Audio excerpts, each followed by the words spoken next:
So this Italian YouTuber, he messed up big time. Now his name's Matteo, and he has a YouTube channel with his friends and they call themselves The Borderline. And these guys basically do a lot of challenges, like living in a cardboard box for 50 hours, spending 24 hours on a raft, and they got a pretty big following over in Italy. And one day, they decide they're gonna film themselves spending 50 consecutive hours in a car. And of course, that video blows up. So they decide to do it again, but this time in a Tesla. And that does really well, so they decide to do it a third time, but this time in a Lamborghini Urus.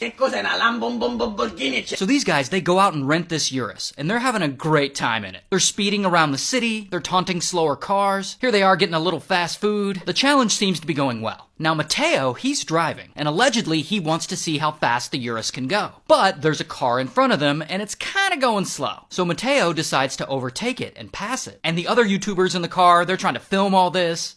Okay, while they're doing all that, let's talk about this other woman. Let's just call her Mama. So Mama picks up her 2 kids from kindergarten. The son is 5, the daughter's 3. And she buckles them in, and she drives away in her little smart car. And she's on the road for a bit, probably, listening to the radio or asking the kids what they did at school today. Meanwhile, Matteo and the Borderline are passing that slow car that was in front of them. And they pull into Mama's lane, and Mama's car and the Borderline's Urus collide.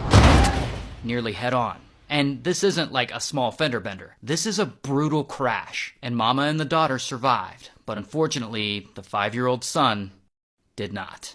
So Matteo goes to jail, and allegedly they find cannabis in his system. And he's on house arrest while being investigated for vehicular homicide. Also, the whole Borderline group posts a written apology video on YouTube. Sorry, it's in Italian, but they basically say it's morally impossible to continue on this path. And they're not gonna make any more online content. They're done. Then YouTube just straight up demonetized their entire channel. Also, this happened months ago in Rome, Italy, so shout out to Italy.